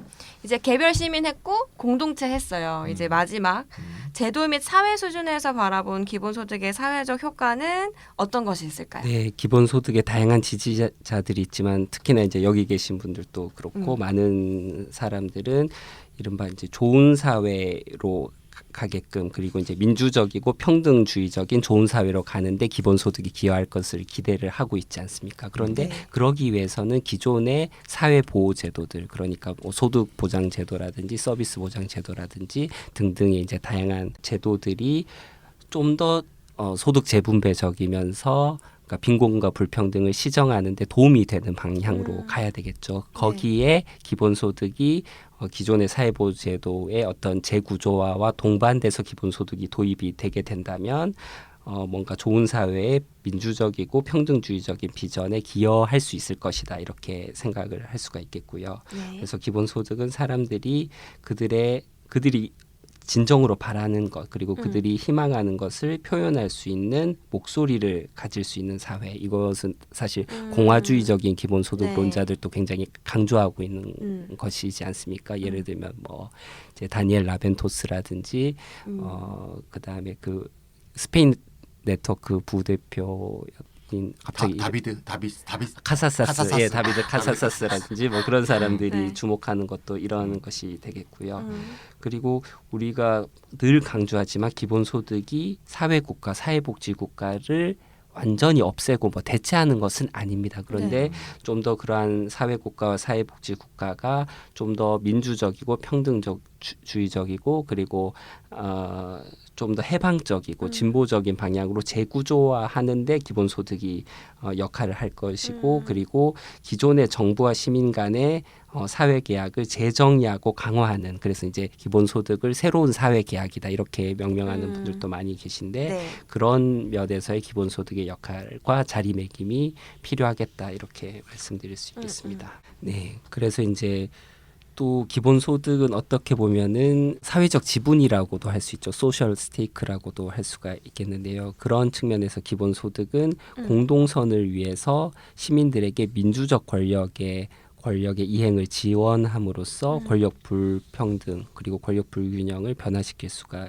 있겠습니다. 우리가 어떤 자원이 없으면은 공동체와 사회 활동에 참여하기가 굉장히 어렵지 않습니까? 예, 그런 측면에서 또 바라볼 필요가 있겠고요. 그리고 가부장주의에 맞서고 평등주의 원리들을 강조하는 측면에서 또 기본소득의 역할을 우리가 생각해 볼 수가 있겠죠. 그래서 이렇게 함으로써 사람들이 광범위한 공동체와 사회 수준들에서 정치적으로 참여할 수 있게 하는 것이고요. 이것은 사실 뭐 기본소득 자체도 그렇지만 또 강남훈 교수님께서 또 제안하신 어떤 공동선 기본소득 그 있지 않습니까? 예를 들면은 정치 기본소득이라든지 그렇죠. 언론 기본소득 여기서도 이제 그게 또 같이 된다면 더 이것이 촉발할 수도 있겠죠. 기본소득이 유의미하게 바람직한 형태로 지급이 되게 된다면은 기존의 권력은 뭔가 보수주의적이고 가부장적인 복지국가 쪽에 그리고 그러한 기구들에 있었다면 그것이 이제 공동체 수준이라든지 또는 초국가 수준에서의 정치 단위로 이동할 수가 있게 되겠죠. 그런 기대도 할 수가 있겠고요. 그리고 기본소득의 도입과 동시에 조세 체계가 또 더욱 누진적인 방향으로 개혁될 수도 있는 것이죠. 그렇게 되면은 기본소득이 대표하는 사회 정의 원리 그리고 사회적 시민권 원리는 모두를 위한 더욱 통합적인 사회를 지원할 수 있을 것이다. 이렇게 말씀드릴 수 있겠습니다. 그러니까 한마디로 제도 및 사회 수준에서 바라본 기본소득의 사회적 효과는 평등주의적 효과가 있을 거다 이런 말씀해 주신 것 같은데요. 네, 그러면 또 마찬가지로 장애인들의 상황에 비추어 보면 어떻게 될까요? 기본소득은 장애인들이 다른 사람들과 사회적으로 평등하다고 느끼는 것을 가능하게 할 것이죠. 그렇겠죠. 예, 또 똑같은 원리에 따라서 이제 지급을 받게 되는 것이고 또 장애인들까지 끌어안는 그러한 사회를 만드는 데도 기여를 할 수 있다는 포용적인 것이고요. 사회. 네, 맞습니다. 결국 또 장애인들이 희망에 대한 감각을 가진다거나 다른 사람들을 신뢰하는 것도 이제 더 높일 수 있다라는 것이고요. 그래서 뭐 계속 좀 비슷한 말씀을 드리게 되지만 기본소득은 장애 정책과 사회 정의 간의 관계라든지 연대라든지 자유라든지 존엄성을 달성하는 데 도움이 될 수가 있죠. 그리고 이 권리가 마치 자선이라든지 뭐 명목상의 시책 이런 것이 아니고 정말 체감할 수 있는 직접 받을 수 있는 그런 권리 의미 있는 것으로 만들 수 있다라는 것이고요. 그리고 심지어 작은 액수 뭐 부분 기본소득이라 하더라도 빈곤을 이제 좀 더 얼마나 잘 시정하느냐에 따라서 많이 시정하느냐에 따라서 사람들이 더 큰 자율성을 가지고 존엄성을 가지는데 물론 이제 충분 기본소득이면 더 좋겠지만 부분 기본소득도 의미 있는 수준이라면 이제 자율성과 존엄성을 높이는데 그리고 낙인 효과 그리고 기존의 자산조사 기반 사회 복지급여에 대한 의존성을 줄이는 데에도 분명히 어느 정도는 도움이 될 수 있을 것이다 말씀드릴 수가 있겠습니다. 그리고 하지만 장애인들에게 기본소득만이 필요한가라고 이제 묻는다면은 장애인들은 이른바 특수 욕구, 특수 필요가 더 있죠. 그래서 맞습니다. 적절한 생활 수준을 유지하기 위해서 의료비라든지 교통비라든지 그런 쪽에서 이제 추가적인 지원을 자주 필요로 하기 때문에 기본소득의 특성들과 가능한 한 많이 비슷한 특성들을 갖는 추가적인 보조금이 제공될 필요가 있을 것이다. 그러니까 이것도 뭔가 되게 또 의료적인 진단이라든지 그런 식이 아니라 가급적이면 기본소득의 특성과 많이 유사한 형태의 추가적인 소득 지원 정책, 서비스 정책이 필요하다. 이렇게 제가 강조드릴 수 토론회에서 있습니다. 그렇게 발제했어요. 예. 완전 기본소득이 되더라도 장애인은 보편적 장애수당이 더 더해져야 된다. 장애수당도 가능한 보편적 형태로 하자. 네. 이걸 다 의학적으로 진단해서 누구 많고 누군 적고 이렇게 하면 이게 또 선별되면서 다시 네. 원래 차별하게 차별화의 그런 것이 되니까 보편적 기본수당 장애수당을 잘하게 설정하고 더 중요한 건 장애인 사회 서비스는 더 강화돼야 된다. 예. 이게 굉장히 중요하다. 시장 바깥에서 제공되는 그런 얘기를 제가 했는데 잘한 거죠. 거의 뭐 완전 통하는 말씀을 네, 저도 누구랑 뭔가 만나서 또- 얘기해야죠. 마이어스. 예. 특히 뭐 장애인분들한테 필요한 사회 서비스는 뭐 장애 특성에 따라서 다르기도 하겠지만 그분의 상황들에 따라서도 굉장히 다를 거기 때문에 맞습니다. 이런 장애인들의 소득 보장 외에도 다양한 사회 서비스들에 대한 이야기들도 넓어지면 좋을 것 같고요. 네. 네, 지금까지 더 팔그레이브 인터내셔널 핸드북 오브 베이직 인컴의 5장 네, 기본소득의 사회적 효과들을 3가지 수준에서 이야기해봤어요. 개별 시민, 공동체, 제도 및 사회 수준에서의 사회적 효과들 이야기해봤는데요. 또 이것들을 장애인의 상황과 조금 비추어서 연결지어서 이야기를 해보았습니다. 네, 이렇게 장애인과 관련한 여러 토론회에 나가셨던 찬희쌤은 어떻게 들으셨어요? 네, 이게 책 번역해주는 남자분의 이제 말씀을 잘 들었는데 네. 이 3가지 수준으로 잘 들었어요. 잘 네. 들었는데 수준에 따라서 이제 층위에 따라서 달라지는 요소들도 물론 있는데 다 그 얘기가 그 얘기 같아요. 사실. 네. 이게 사회적 효과가 네. 개인에게도 이런 영향을 미치고 네. 공동체에서 이렇게 네. 또 그다음에 사회 수준에서 이렇게 이게 서로 다 이게 결부돼 있고 연결돼 있다. 네. 그래서 이분이 가장 좋아하는 표현을 제일 많이 들었던 표현이 뭘까 좀 생각해 보니까 첫 번째 이게 능력을 회복한다. 네. 이게 제일 많이 나오는 것 같아요. 그래서 존엄성, 가치, 능력, 사회 참여 능력 이게 굉장히 중요한 것 같고요. 이게 개인, 공동체, 이 사회 관계에서 당연되고 두 번째로는 연대와 통합의 강화. 예, 배제가 아니고 통합. 예, 그다음에 개인 각자 도생이 아니라 연대. 요 얘기 많이 하시는 것 같고요. 세 번째는 평등주의적인 사회로 세상이 바뀐다. 네. 평등주의적 전환. 요 3가지가 제일 많이 들은 얘기인 것 같아요. 세 수준에서. 그래서 요 얘기가 오늘 좀 화두가 아닌가 이렇게 싶고요. 그래서 이러한 사회적 전환을 함에 있어서 기본소득이 어떻게 촉매로서 기능할 것인가 네. 그거에 대해서 오늘 잘 들어봤다라는 이제 소감을 말씀드리고 싶습니다. 저도 찬희쌤과 비슷한 느낌을 받았는데요. 기본소득이 정말 평등한 사회로 전환되는 어떤 좋은 수단이 되기 위해서 어떻게 좀 설계해야 될까 이런 고민들도 같이 드는 것 같아요. 그래서 이 저자는 이런 이 전체적인 이 기술에 대해서 어떤 결론 어떤 결론을 내리고 있어요? 결론을 요약을 해보면 첫 번째로는 기본소득은 복지급여제도를 단순화하고 조세제도, 노동시장, 고용 조건들과 같은 현재 불평등한 구조들을 재편성하게 할 종합적인 전략의 일부분으로서 요구될 것이다 라는 것입니다. 기본소득이 결코 만병통치약은 아니지만 분명 도움이 될 것이다 라는 것이고요. 두 번째는 기본소득은 자유를 향상시키고 자유를 보존하는 원리를 가지고 있다라는 것이죠. 내장하고 있기 때문에 더 큰 연대로 이어질 수가 있고 공동선을 추구하는 방향으로 사회를 이끌 수 있다라는 것이죠. 그래서 기본소득은 사람들이 뭔가 회적인 가치 뭐 이런 쪽이 아니라 그들 자신의 창의성이라든지 네. 관심이라든지 능력들을 자유롭게 탐구할 수 있도록 하는 데 이제 도움이 될 것이다라는 것이고요. 세 번째로는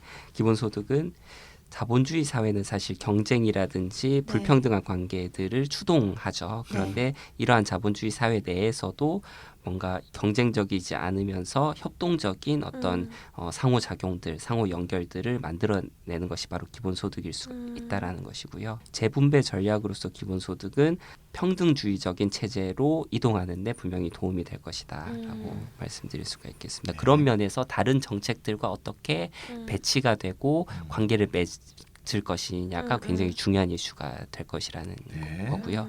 네 번째로는 기본소득은 해방적인 개혁을 대표하죠. 그런데 이것이 우리가 많은 어떤 제안들, 정책 제안들을 듣는데 그중에 대부분은 단지 좀 개량적이거나 기존에 해왔던 것에 관행적인 어떤 그런 개혁들이 대다수인데 기본소득은 그렇지 않다. 기본소득은 해방적인 개혁이다. 이렇게 말씀드릴 수가 있고요.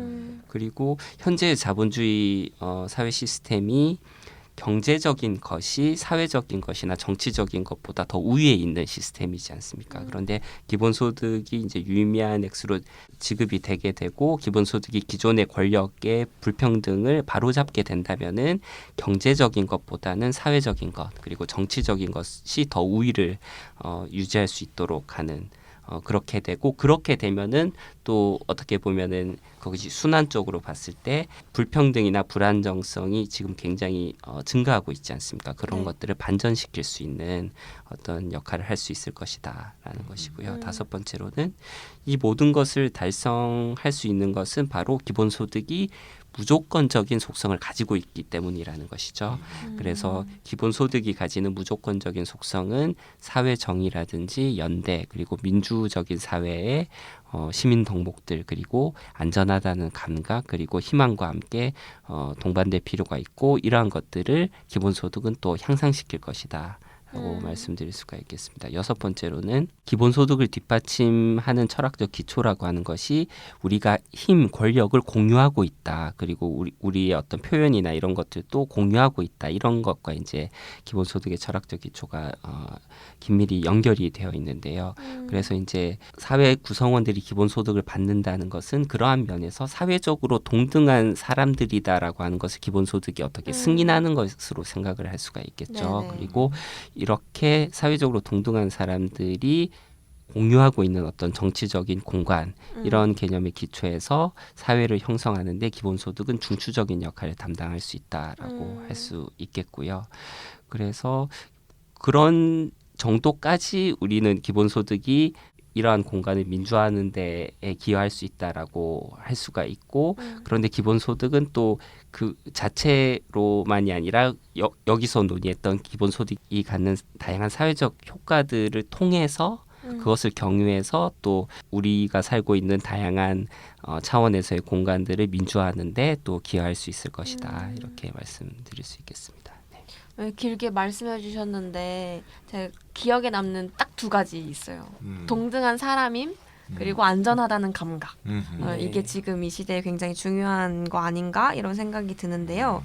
이 기본소득에 대한 엄청난 기대가 이렇게 줄줄줄줄 이게 표현되어 있어요. 네, 맞습니다. 기분이 막 좋아져요. 네. 엄청 좋은 사회가 당장 될 것 같은 이런 생각이 드는데 지금까지 설가타님이 이 핸드북 각 장에 나와 있는 내용들을 번역해서 소개해 주시는 방송을 같이 해왔잖아요. 근데 이번에는 특히나 이 사회적 효과들에 대해서 평등한 사회가 될 거고 같이 사는 사회가 될 거다를 비롯해서 굉장히 낙관적인 전망들 오늘이 제일 낙관적인 것 네. 같아. 네. 이렇게 하고 있어요. 이렇게 젠더는 뭐 이런 점도 있고 저런 점도 있다. 그렇게 얘기했는데. 맞아요. 부정적인 요소가 정말 1도 없고 논쟁적인 부분도 전혀 없어. 없는 상황인데 다른 것과 결합만 좀 잘할 때문에 네. 그렇죠? 네. 저도 물론 이렇게 기술된 것처럼 기본소득이 주어지는 사회는 딱 이런 모습이면 좋겠다는 생각이 들기는 하지만 이 기본소득이 내장한 이런 긍정적 사회적 변화들의 내용들에 대해서 비판적으로 바라볼 부분은 혹시 없는지 논쟁적 측면은 없는지 이번에는 이렇게 번역한 것뿐만이 아니라 설가타님이 좀 어떻게 좀 평가하시는지 궁금합니다. 네, 여기서 이제 좀 뭐 비판적이거나 논쟁적인 쪽으로 이제 제가 평가를 하기보다는 네.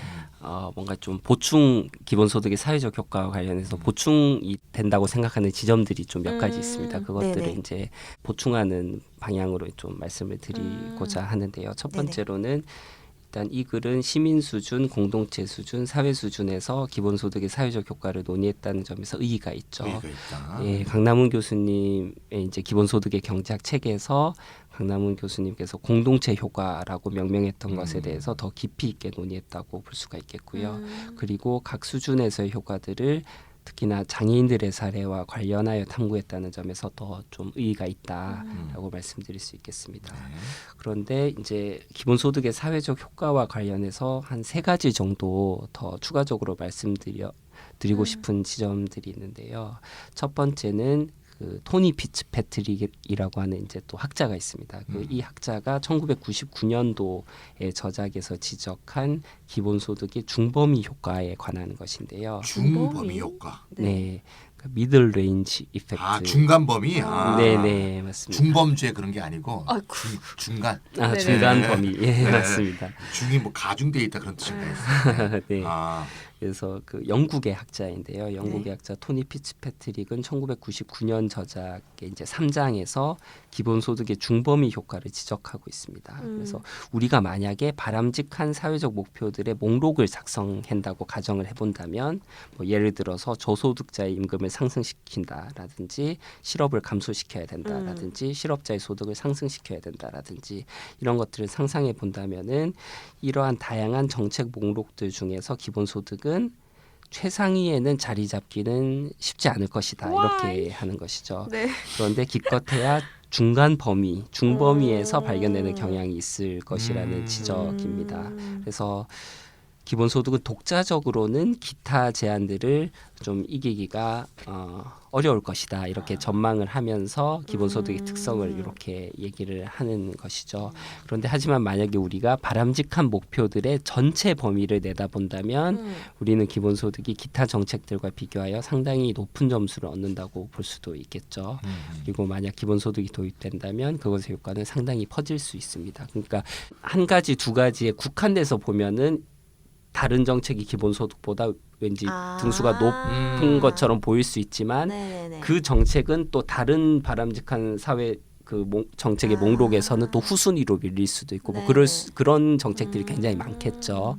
뭐 예를 들면 뭐 단기적으로 경기를 부양하기 위해서 뭔가 뭐 토건에 뭐 의존한다든지 뭐 그러면은 뭔가 하지만 뭐 부작용이 엄청날 수 있고 생태도 파괴할 수 있고 또 다양한 부작용들을 뭐 지대를 추구한다든지 뭐 그런 것들이 있을 수가 있는데 기본소득은 아주 넓은 범위에서 긍정적인 영향을 미칠 수는 있는데 하나씩만 쪼개서 봤을 때는 1등을 하는 건 잘 없을 수 있다. 이거를 지적하는 게 바로 중범위 효과. 듣다 보니까 내가 비유가 떠오르는데 저희가 아침에 약을 한 4개 먹거든요.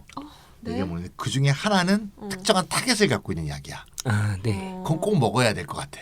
나머지 3개는 먹어도 되고 안 먹어도 될 것 같은데 사실 그게 전반적인 조화를 이루는 거거든요. 예를 들면 이런 것 같아요. 기본소득의 비타민 같은 것 같아. 네. 유산균 같은 거야. 예, 전반적으로 다 이 전체의 기능을 해서 근데 어떤 특정한 타겟을 목적으로 하는 무슨 뭐 혈관약이라든가 고혈압약이라든가 이런 것은 그 작용은 확실하게 센데 반드시 부작용이 있잖아. 네, 부작용이. 그렇죠? 네. 그런 측면에서 볼 때 제 일로는 못 드는데 전반적인 미들 레인지 효과를 한다는 게 이렇게 약으로 비유하면 어떻게 예. 좀 아주- 말이 되나요? 네네. 영양제다 이런 느낌이에요. 영양제지. 매일 먹어야 될 네. 영양제. 비타민, 정기성, 유산균, 보편성. 네네. 네, 누구나 먹어야 되는. 네. 네, 그래서 요약하면은 그 피츠패트릭이 지적한 기본소득의 중범위 효과라고 하는 것은 기본소득이 각각의 바람직한 사회적 목표를 그냥 하나씩만 따로 떼어놓고 봤을 때는 낮은 점수를 얻을 수도 있다라는 것이죠. 하지만 전체 범위의 목표들을 고려할 때는 전반적으로 좋은 점수를 얻게 된다는 사실을 지칭합니다. 네네. 그래서 또 이것은 기본소득 접근이 또 다른 정책 수단들, 예를 들면 최저임금이라든지 이런 것들을 대체해야만 한다고 주장하는 것은 또 아니고요. 근데 여기에 대해서 이제 1999년 저작이니까 벌써 21년이 지난 거네요. 제가 이제 짧은 논평을 하자면은 기본소득의 그 중범위 효과에 대한 피츠패트릭의 지적은 매우 흥미롭기는 합니다. 하지만 이와 동시에 기본소득이 다른 정책 수단들과 함께했을 때 가질 수 있는 뭐 상호작용이라든지 사회적 생태적 전환의 촉매작용 등에 대해서 우리는 충분히 주목할 필요가 있다라는 것이고요. 그리고 아울러서 시간이 지남에 따라서 다양한 정책 목록들에서 기본소득이 차지하는 순위가 상승했을 가능성에도 유의할 필요가 있습니다. 예를 들면 뭐 그 젠더 효과도 마찬가지고 뭐 생태 효과도 마찬가지고 그다음에 뭐 노동권 문제도 마찬가지고 그렇겠죠. 그러네요. 그리고 또 다른 예를 들자면은 빈곤을 감소시키거나 소득 불평등을 감소시키기 위해서 지난 특히나 이제 뭐 삼민주의 정부에서도 그런 것들을 많이 했었죠. 유럽에서 그 지난 뭐 신자유주의 시기 때 소득 공제라든지 세액 공제라든지 뭐 미국도 마찬가지죠. EITC라든지 그런 것들로 뭔가 빈곤 문제, 특히나 이제 노동 빈곤층의 빈곤 문제라든지 뭐 소득 불평등 문제들에 대처를 해왔다는 것이죠. 그런데 지금의 상황을 보면은 그것이 별로 효과적이거나 효율적인 정책은 아니었다라고 뭐 감히 말씀을 드릴 수가 있겠고요. 그리고 이러한 각종 공제 제도들이 낳는 비효율성이라든지 비효과성이라든지 불공정성이라든지 역진성이라든지 뿐만 아니라 사회 생산성이라든지 위해서는 재원이 충분한 재원이 마련돼야 되는데 그런 것들을 오히려 낮추는 방향으로 가고 있다라는 것이죠. 그래서 만약에 빈곤과 소득 불평등의 감소라고 하는 바람직한 정책적 목표를 우리가 생각해 본다면 기본소득이 차지하는 이 순위라고 하는 것이 예전에 비해서 시간이 지남에 따라서 계속 높아졌다라고도 우리가 생각을 해볼 수가 있겠습니다. 비타민도 여러 가지가 있어요. 네. 이게 A, B, C, D. 그러니까 마트에서 파는 식품 보조제, 네, 네. 다이어트리 서플먼트 비타민이 있고 약국에서 파는 비타민이 있어요. 네. 비타민 질이 높아졌네, 수리가 높아졌네. 기본소득. 그러니까 이게 꼭 먹어야 되는 비타민. 네. 효과가 빡빡 오는 비타민 됐네, 기본소득. 21년이 흐르다 보니까. 피츠패트릭은 1999년. 네. 네. 약국 비타민으로 격상됐습니다. 네. 네. 그런 거 먹고 있습니다. 저 네. 먹고 있냐고요? 저는 먹고 있습니다. 저도 그 4개 먹고 중에 있어요. 하나가 무슨 비타민 드세요 혹시? 저는 칼슘 안에 있는 비타민을 먹고 있어요. 그러니까 그 다르대요. 약국에서 파는 거하고. 네네네. 저는 임팩 어쩌고 이거. 네, 아시죠? 네. 네. 네, 계속 평가해 주시죠. 네. 죄송합니다. 두 번째로 보충하고 싶은 것은 기본소득과 사회적 기울기에 관한 것인데요. 영어로는 소셜 그레디언트라고 합니다. 근데 이제 이 글에서도 자주 인용하고 있는 저작이 있습니다. 그것이 이제 영국의 저명한 사회역학자인 리처드 윌킨슨과 케이트 피킷이 쓴 저작들인데요. 우리나라에서도 다 번역이 되어 있습니다. 그래서 이 리처드 윌킨슨과 케이트 피킷은 사회적 기울기를 갖는 변수들이 있다라고 봤는데요. 예를 들면 사망률이 있습니다. 뭐 유아 사망률이나 노동 연령 남성 사망률이나 평균 사망률이나 이런 다양한 사망률이 있죠. 그리고 정신건강, 정신질환, 그리고 불법 약물 복용. 아까 이제 뭐 약물 얘기, 이거 다른 약물이지만 뭐 약 얘기가 나왔지만 갑자기 우리 약물 상용자가 되네. 불법 약물 복용이라든지 기대 수명, 뭐 성인 비만율, 아동 비만율, 유병률 등 이런 것들은 다 건강 문제 또는 건강과 관련된 성과 볼 수가 있겠죠. 또는 아동 복지라든지 신뢰, 뭐 여성의 지위, 해외 원조 비율, 수학 읽기 점수, 고등학교 자퇴율, 10대 출산율, 10대 임신율, 살인율, 아동의 충돌 경험, 그러니까 이제 싸우는 거죠. 예, 주먹 다짐의 빈도, 뭐 수감률, 사회 이동성, 특허 출원, 연간 평균 노동 시간, 쓰레기 재활용 등의 다양한 사회 문제 또는 이제 사회 성과가 있습니다. 변수로 보면 이렇게 되는 것이죠. 수고 많으셨다. 네. 네. 까오락한 거 아니에요 이게. 네, 이런 야. 것들이 있는데 네. 그 사회 불평등도가 낮은 사회가 사회 불평등도가 높은 사회보다 네. 이러한 변수들에서의 소득 계층별 사회적 기울기가 더 낮고 그렇죠, 그렇죠. 네, 심지어 고소득층의 경우에도 더 나은 사회적 어. 성과를 낳는다는 증거를 굉장히 다양하게 제시하고 있습니다. 윌킨슨과 피킷이. 예. 북유럽하고 우리를 딱 비교하면 그럴 것 같아요. 딱 그렇지 않나요? 네, 네. 맞습니다. 네. 예, 그래서 우리는 충분한 액수의 또는 유의미한 액수의 기본소득이 소득 불평등도를 줄일 것이라고 예상을 할 수가 있죠. 그러면 이러한 경우에 다양한 건강 문제라든지 사회 문제의 개선, 완화라든지 여러 변수들에서의 소득 계층별 사회적 기울기가 더 낮아질 것이라고 예측할 수가 있겠습니다. 네. 그런데 우리는 만약에 이제 윌킨슨과 피킷의 용법과는 조금 다르게 사회적 기울기라는 개념을 좀 이해할 수도 있겠는데요. 이게 제가 그냥 생각을 해본 것입니다. 아. 그리고 이제 기본 소득은 우리가 기본 바닥 베이직 플로어를 제공하는 것으로 우리가 얘기하지 않습니까? 네. 그러면은 그러니까 수학에서 이제 예를 들면은 그 2차 방정식에서 절편과 기울기가 있죠. y는 a 플러스 너무 bx. 오랜만에 들어요. 아 네. 절편, y 절편. 예, 네, 바닥 높아지면 y a가 절편이 0에서 이렇게 올라가죠. 아, 예, a가 예, 이제 네. 절편이고 아. b가 기울기라고 네, 네, 한다면은 네, 네. 그러면은 이제 기본 소득을 기본 바닥을 제공함으로써 절편은 높이면서 이와 동시에 기울기는 낮추는 기제를 작동시키는 것을 우리가 좀 생각해 볼 수가 있겠습니다. 그래서 예. 이러한 의미에서 기본 소득은 사회적 기울기를 낮출 수가 있는데요. 아하. 즉 기본 소득은 자본과 노동 중에서는 자본에 지나치게 치우쳐 있는 그리고 자본주의적 기업과 노동자 소유 기업 중에서는 자본주의적 기업에 지나치게 치우쳐 있는 그리고 노동과 활동 중에서는 노동에 지나치게 치우쳐 있는 그리고 생산과 재생산 중에서는 생산에 지나치게 치우쳐 있는 그리고 성장과 복지 중에서는 성장에 지나치게 치우쳐 있는 그리고 개발 발전과 생태 환경 중에서는 개발 발전에 지나치게 치우쳐 있는 기존의 사회적 기울기를 상당히 낮출 수 있다라는 것이죠.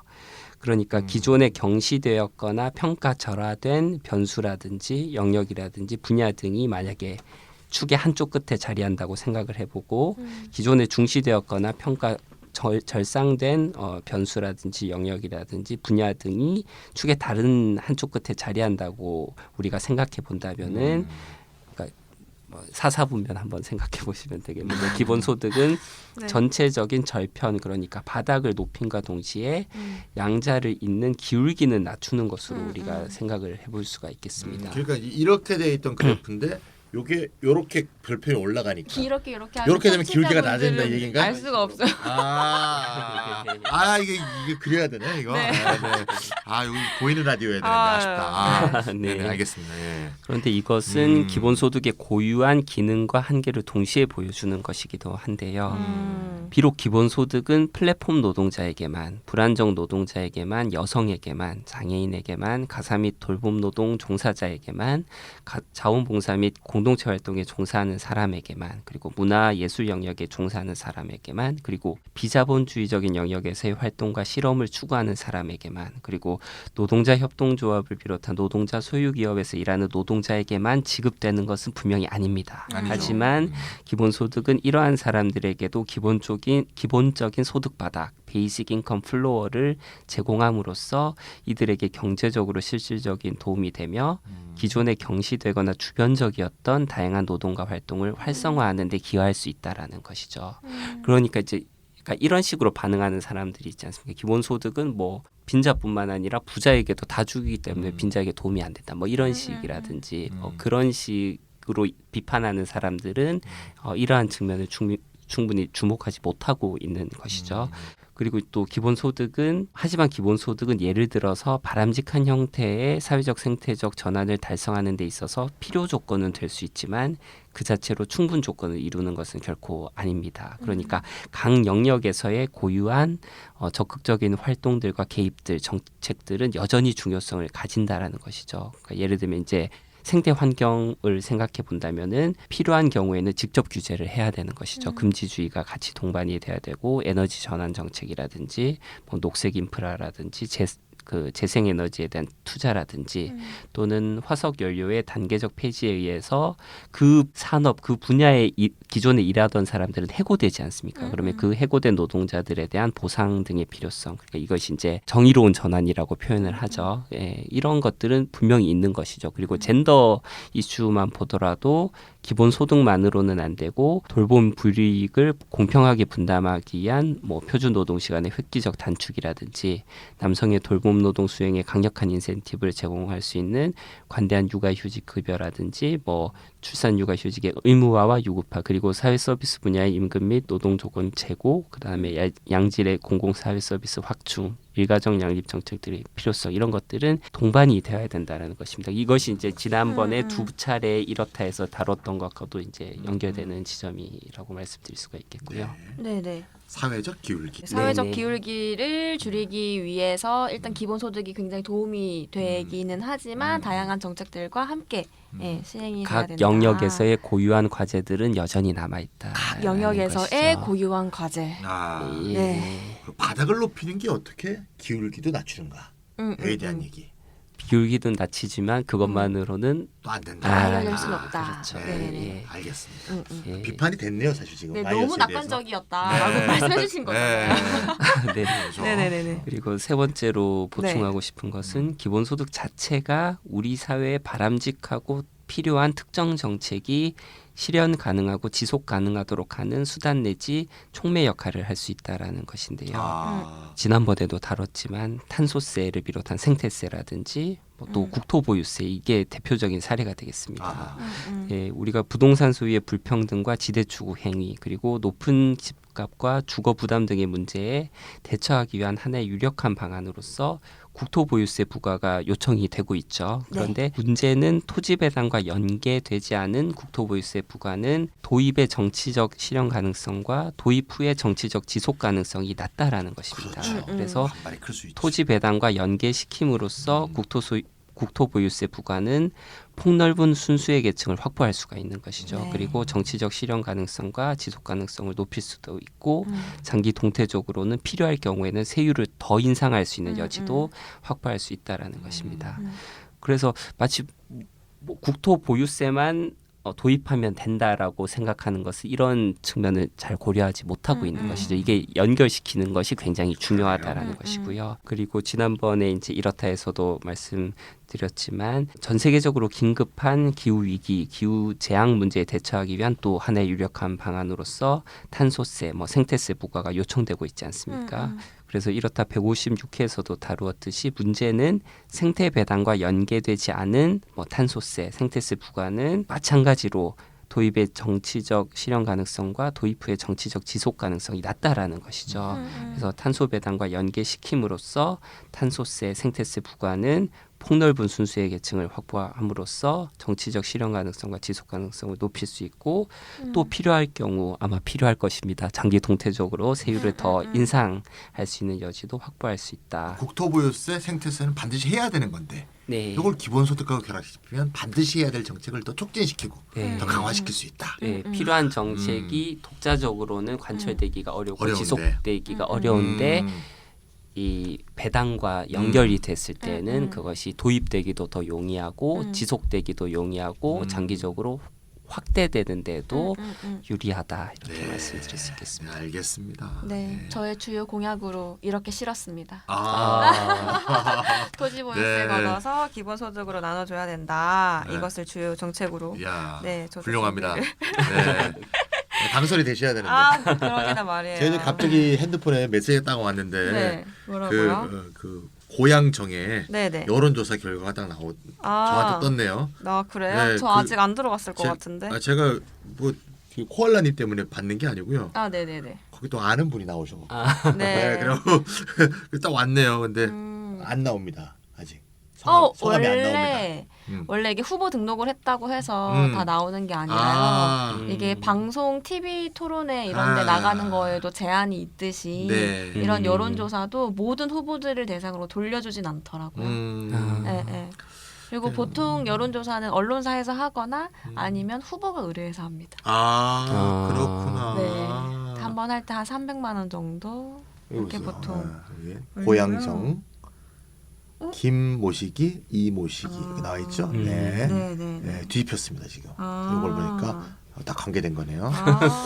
네. 흥미진진한데요. 네. 이제 본격적으로 총선에 들어가고 있는 것 같아요. 네, 뭐 하여튼 이번에 국회의원 선거 하여튼 뭐 최근에도 보면 우리나라 몇십 년 동안 반복됐던 것이 사실 반복되고 있는 면인데 청년이 이게 소비되고 있다는 느낌이잖아요. 네, 그래서 그냥 이미지 정치하는 사람이 여전히 너무 많아. 맞아요. 네. 신지혜 씨가 네. 말씀하셨는데 네. 호알라 씨가 진정한 이제 청년 정치의 어떤 네. 그런 모습을 보여주시기를 네. 기대하고요. 기대합니다. 토지 배당, 또 생태 배당 네, 이런 네. 것들을 좀 더 널리 알겠습니다. 고향 시민들에게 알려주시면 네, 기회가 됐으면 감사하겠습니다. 네, 오늘 이렇다 164회 기본소득의 사회적 효과에 대해서 이야기를 나눠봤는데요. 네. 이 기본소득이 없앨 낙인 효과 그리고 다시 가져올 효과로 이런 평등한 사회로 나아갈 수 있는 방향이 이 기술되어 있는 부분을 이야기를 나눴고 설가타님이 지적해주신 대로 그러면서도 이 각 분야의 고유한